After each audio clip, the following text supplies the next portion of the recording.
Assalamualaikum warahmatullahi wabarakatuh. Perkenalkan, nama saya Lana Tira. Di sini saya sebagai moderator dan pembaca pertama. Saya Rahmat Hakim sebagai pembaca kedua. Saya Nama Uliantani sebagai pembaca ketiga. Saya Lalu Muhammad Syarul Lutfi sebagai pembaca keempat. Saya Bisa Dikira sebagai pembaca kelima. Saya Jaya Lana sebagai pembaca keenam. Saya Lalu Fauzi sebagai pembaca ketujuh. Baik, kami dari kelompok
Humanis historis Pancasila sebagai sistem filsafat.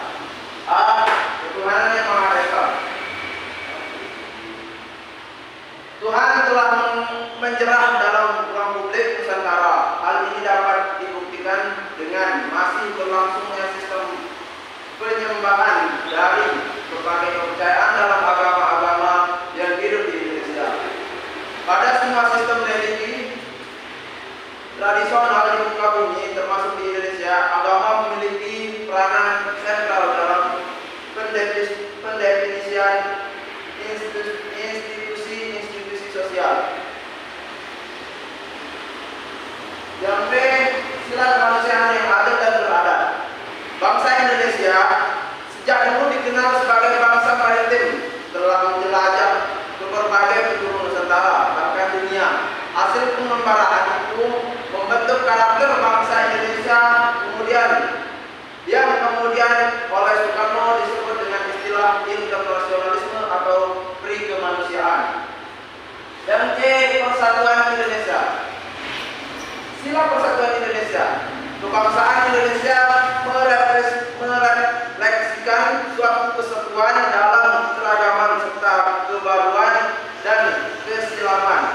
Indonesia adalah bangsa majemuk paripurna yang menakjubkan karena kemajemukan sosial, kultural, dan teritorial dapat menyatu dalam satu komunitas politik kebangsaan Indonesia. Indonesia adalah sebuah bangsa besar yang mewadahi warisan peradaban Nusantara dan kerajaan-kerajaan bahari terbesar di bumi. Yang D. Sila kerakyatan yang dipimpin oleh hikmat kebijaksanaan dalam permusyawaratan perwakilan. Sejarah menunjukkan bahwa kerajaan-kerajaan pra Indonesia adalah kerajaan feodal yang dikuasai oleh raja-raja autokrat.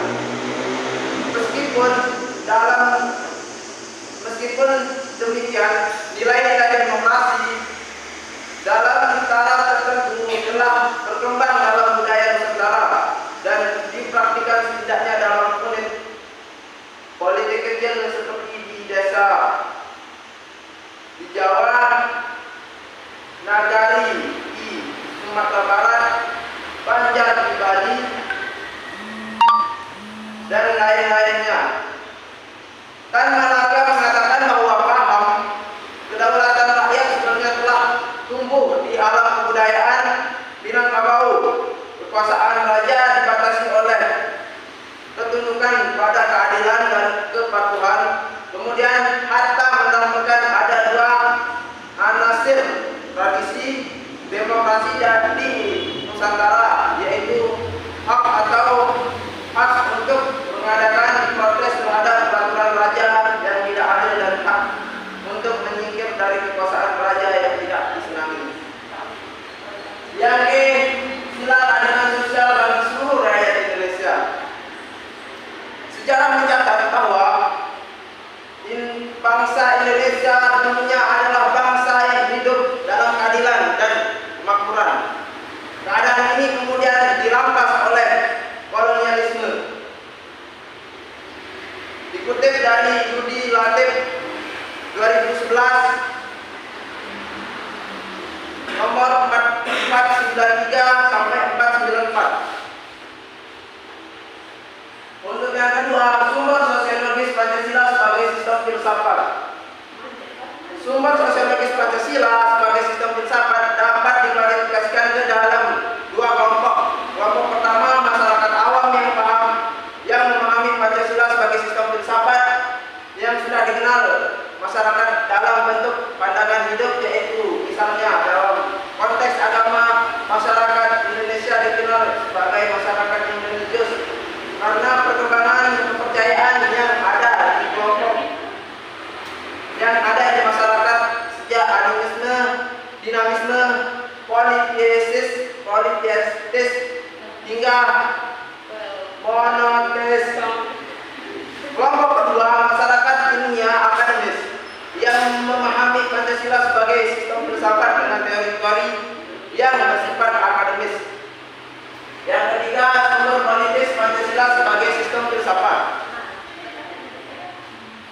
politis Pancasila sebagai sistem filsafat dapat diklarifikasikan ke dalam dua kelompok.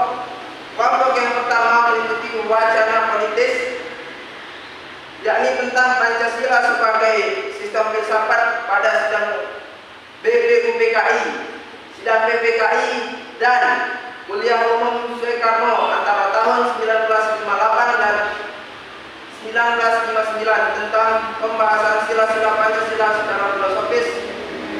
Kelompok kedua filsafat yang disuarakan kembali di era reformasi dalam pidato politik Habibie 1 Juni 2011. Itu untuk sumber historis, sosiologis, politis tentang Pancasila sebagai sistem filsafat.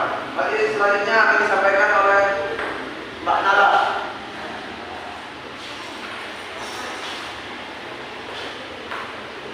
Baik, saya menyampaikan materi selanjutnya. Ini dinamika dalam tantangan Pancasila sebagai sistem filsafat. Pada era Soeharto, kedudukan Pancasila sebagai sistem filsafat berkembang ke arah yang lebih praktis.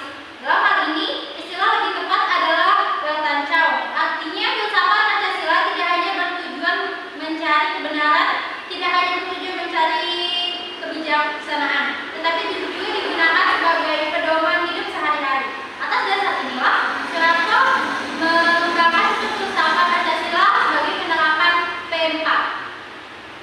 2. Tantangan Pancasila sebagai sistem filsafat. Pertama, kapitalisme, yaitu aliran yang meyakinkan bahwa kebebasan individual memiliki modal untuk mengembangkan usahanya dalam rangka meraih keuntungan sebesar-besarnya merupakan upaya untuk menyejahterakan masyarakat. Kedua, komunisme adalah sebuah paham yang muncul sebagai reaksi atas perkembangan kapitalisme sebagai produk masyarakat liberal. Terima kasih.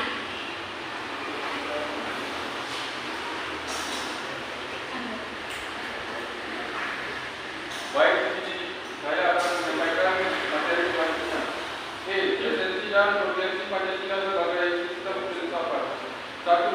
Esensi menjalankan Pancasila sebagai sistem filsafat. Pertama, hakikat sila ketuhanan terletak pada jaminan bangsa Indonesia bahwa Tuhan sebagai prinsip utama dalam kehidupan semua makhluk. Kedua, hakikat sila kemanusiaan adalah manusia monokulturalis yang terdiri atas 3 monodualis, yaitu susunan kodrat atau juarakan, sifat kodrat atau makhluk individu sosial, kedudukan kodrat atau makhluk kebahagiaan otonom dan makhluk Tuhan. Ketiga, hakikat sila persatuan terkait dengan semangat kebangsaan. Rasa kebangsaan terwujud dalam bentuk cinta tanah air yang dibedakan dalam 3 jenis, yaitu tanah air tanah air formal dan tanah air mental. Sekian dari saya.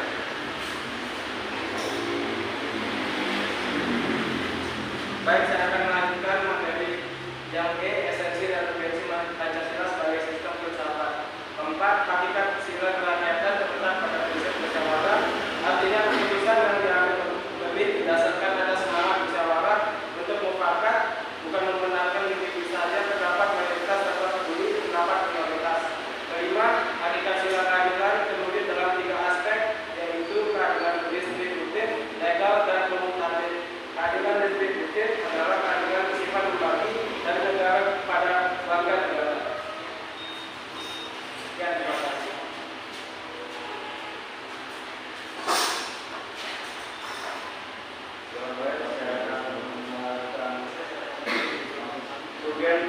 Urgensi Pancasila sebagai sistem filsafat. Pertama, meletakkan Pancasila sebagai sistem filsafat dapat memulihkan harga diri bangsa Indonesia sebagai bangsa yang merdeka dalam politik, juridis, dan juga merdeka dalam mengembangkan ide-ide pemikiran untuk kemajuan bangsa baik secara materi maupun spiritual. Kedua, Pancasila sebagai sistem filsafat membangun alam pemikiran yang berakar dari nilai-nilai budaya bangsa Indonesia sendiri sehingga mampu dalam menghadapi berbagai ideologi dunia.